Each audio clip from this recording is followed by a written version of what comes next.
सारे एटमियंस को मेरा प्यार भरा नमस्कार। हम लोग अगस्त में हैं और ये साल का सबसे गर्म महीना होता है। चाहे अगस्त सबसे गर्म महीना है, पर इस महीने में सारी चीज़ें उगती हैं और बहुत अच्छे फल आते हैं इस सीज़न में। मैं इच्छा करता हूँ कि आपका बिजनेस भी अगस्त महीने में बहुत बढ़ेगा। अब जिस बारे में मैं बात करूँगा आज, वो है सॉफ्ट पावर और हार्ड पावर। मैंने मई के मध्य से और जून की शुरुआत से यूएस और कनाडा में होने वाले सक्सेस एकेडमी में हिस्सा लिया था। हर बार अमेरिका जाकर जो मुझे महसूस होता है वो ये है कि वहाँ के एयरपोर्ट बहुत ज़्यादा तुच्छ हैं। शायद पूरी दुनिया के मुकाबले ये सबसे धीरे और सबसे ख़तरनाक जगह है। शायद ऐसा कोई भी नहीं जो किसी अनुकूल एयरपोर्ट में काम करता हो।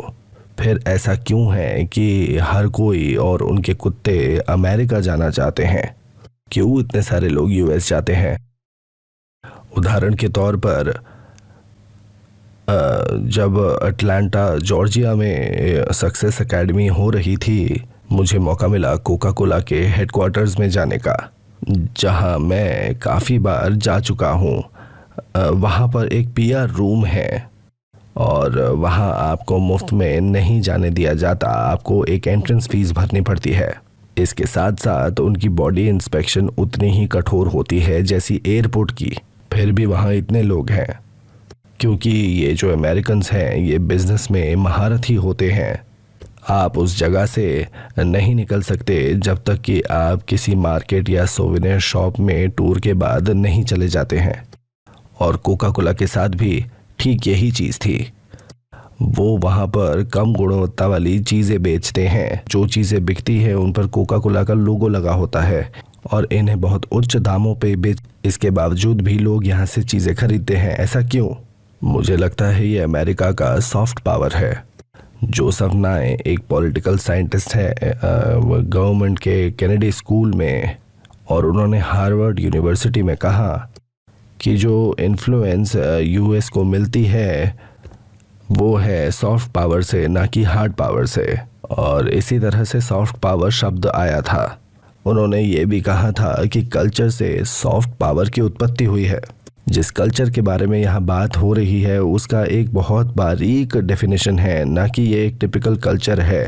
कल्चर से उनका मतलब है एकेडमिक्स, साइंस, टेक्नोलॉजी, बिजनेस और पॉप कल्चर जैसे फिल्में और पॉप म्यूजिक। डेमोक्रेसी भी इसमें शामिल है। एक देश के लोगों का पब्लिक ऑर्डर और कल्चरल स्तर दोस्ती के भ्रम के ऊपर आधारित है। इन्हीं सारी चीज़ों के मेल से अमेरिका का सॉफ्ट पावर बनता है, ताकि ये वॉलंटरी प्रेफरेंस बना सके अपील और अट्रैक्शन के माध्यम से। मेरा एक्सपीरियंस वहाँ नहीं रुका। सबसे बेकार जगह जो है वो सिएटल ट्रेडिशनल मार्केट, जो छोटी थी, भीड़ भड़ाके वाली थी और गंदी थी बहुत। ये सुविधाएं बहुत पुरानी थी। जो चीज़ वो वहाँ बेच रहे थे कोका कोला के हेडक्वार्टर के जैसे ही थी। हर चीज़ में वहाँ पर लोगो लगा हुआ था और लोग ज़्यादातर लोगो खरीद रहे थे। एक और जगह है सिएटल में जिसका नाम है गम एली। ये पुराना है, बकवास है, घटिया है। एक इंसान ने अपनी च्युइंगम दीवार पर लगा दी और पता नहीं कितने वक्त से लोग ये करते आ रहे हैं। जो गम उस गली में लगा हुआ है वो शायद सारे रंगों का है और ये एक टूरिस्ट स्पॉट बन गया है। मुझे नहीं पता कैसे, पर यह जगह बहुत ज़्यादा फेमस है। अगर किसी ने अपनी खाई हुई च्युइंगम सोल के किसी दीवार पे लगाई होती, भीड़ में लोग वहां आते। मुझे नहीं लगता। हमारे पास वो अपील और अट्रैक्शन नहीं है जिससे लोग अपने आप यहाँ आए। विश्व राजनीति में हार्ड पावर के दो मतलब होते हैं, मिलिट्री फोर्स और इकोनॉमिक्स। मिलिट्री फोर्स ज़्यादातर तो आखिरी का उपाय होता है। अगर दूसरा कोई देश यूएस की दिलचस्पी के खिलाफ जाता है, यूएस गवर्नमेंट या तो इकोनॉमिक सपोर्ट रोक लेती है तो उसके लिए सैंक्शंस बना दिए जाते हैं, और या तो फिर अमेरिकन मार्केट बंद कर दिया जाता है। उसके लिए वो लोग टैरिफ या नॉन टैरिफ बैरियर लगा सकते हैं उस देश के खिलाफ। ये इकोनॉमिक डिसएडवांटेज छोटे देशों के लिए बहुत बड़ी बात होगी। यही हार्ड पावर है। हार्ड पावर खतरनाक होती है और तुरंत काम करती है। ये बहुत भयानक होता है, फिर भी ये ज्यादा वक्त तक नहीं चलता है। इसका सबसे अच्छा एग्जाम्पल है मंगोलियन एम्पायर। हिस्ट्री के मुताबिक मंगोलिया एक बहुत बड़ा देश था। उसका देश था 24 मिलियन स्क्वायर मीटर का। ऐसा एम्पायर कहीं नहीं है। पर आखिरकार उसके साथ क्या हुआ? मंगोलियन एम्पायर के पास हार्ड पावर था पर सॉफ्ट पावर नहीं। सीधी भाषा में ऐसा कोई नहीं था जो कहता आइए चलिए आज हम घूम कर आते हैं कहीं से। इसीलिए जब जेंगिस खान मरा तो सब कुछ बिखर गया। उसके बेटे बिना कुछ किए ही गायब हो गए। एक और उदाहरण है एम्परर किन शी हुआंग। बसंत और पतझड़ ऋतु 550 साल तक रही। अलग अलग कबीलों के बीच में 550 साल तक जंग चलने के बाद केन राज्य ने आखिरकार चाइना के सारे जिलों को हथिया लिया। 550 साल लगे सारे राज्यों को केन के अधीन होने में, पर 15 सालों में सब खत्म। फिर से उनके पास सॉफ्ट पावर नहीं था। उनके पास अपील या आकर्षण नहीं था जिससे कि लोग खुद से उनके पास आए। सब कुछ जबरदस्ती करवाना पड़ता था। तो मैं यहाँ अपने एटमी लीडर्स को जो कहना चाह रहा हूँ वो ये है, ये हार्ड और सॉफ्ट पावर एटमी को और उसके लीडरों को क्या सिखाती है। एटमी का हार्ड पावर है उसकी सेल्स और सदस्यों की संख्या। मैं ये नहीं कहता कि ये जरूरी नहीं है, पर सॉफ्ट पावर के बिना वो आकर्षण जिसकी वजह से लोग आपके लिए खुद से काम करने लगते हैं। हम लोग किन देश की तरह खत्म हो जाएंगे एक दिन। इसलिए एटमी खास प्रयास कर रही है हमारे कल्चर को बनाकर बढ़ाने की, ताकि हमें सॉफ्ट पावर मिल सके। सॉफ्ट पावर का वो कल्चर जिसके बारे में प्रोफेसर ने कहा था। पर हाँ, कल्चर रातों रात नहीं बन जाता। इसी तरह हार्ड पावर जो लीडर्स के पास है वो दो चीजें हैं, एक है मास्टरशिप और दूसरा पैसा।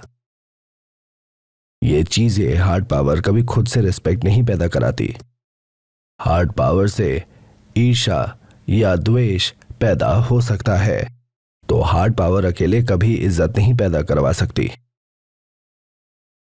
दूसरे शब्दों में कहूं तो लीडर्स के पास अगर अपील और आकर्षण नहीं होगा तो लोगों को उनकी तरफ खींचे, वो रिस्पेक्ट नहीं कमा पाएंगे और पार्टनर्स को इनसिक्योर कर देंगे। अगर ऐसा है तो हमें सोचना चाहिए कि ये अट्रैक्टिवनेस कहां से आती है, कौन लोग अट्रैक्टिव होते हैं। ये अट्रैक्टिवनेस दो चीजों से आती है। पहला जो है वो है खुद की क्षमता और दूसरा है आपका चरित्र। चाहे कोई पर्सनालिटी बहुत ऊंचा हो, अगर उसके पास काबिलियत नहीं है एटमी के बिजनेस को बढ़ाने की, वो लीडर बनने योग्य नहीं है। वो लोग लीडर बनने के लिए ज्यादा आकर्षित नहीं हैं। दूसरी ओर अगर किसी के पास बहुत अच्छी खुद की काबिलियत है बिजनेस को बढ़ाने की, पर उसकी फिर भी इज्जत नहीं होती है, तो वो अट्रैक्टिव इंसान नहीं है। वो कभी भी गायब हो सकता है।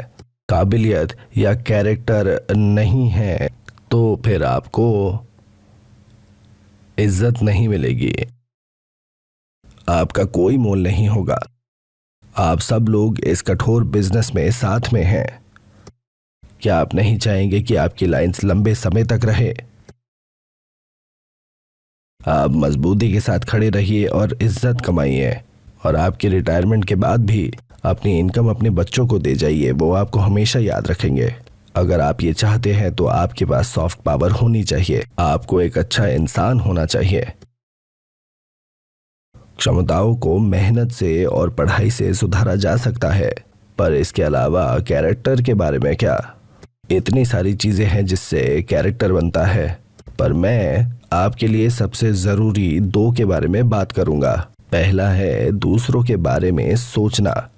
हर वक्त सिर्फ अपने बारे में मत सोचिए, दूसरों के बारे में भी सोचिए। पूरा वक्त अपनी कमाई पर या अपने पैसों पर ही मत लगाइए। अपने पार्टनर या भाई बहनों की लाइन के बारे में भी सोचिए। दूसरा ये है कि दूसरे लोगों की परिस्थितियों को समझिए। दूसरे लोगों के नजरिए से भी चीजों को देखना सीखिए। आखिरकार ये जरूरी है कि आप इस सिस्टम का हिस्सा बने रहें और उसके लिए आप लगातार सेमिनार में आते रहें। एटोमियंस, मैं आपको सलाह देता हूं कि आप अपने सॉफ्ट और हार्ड पावर को तैयार करें और इसी तरह आप ग्लोबल लीडर बन जाएंगे। इस तरह से आप अपने बिजनेस और अपने जीवन में दोनों तरफ ही सफल हो सकते हैं।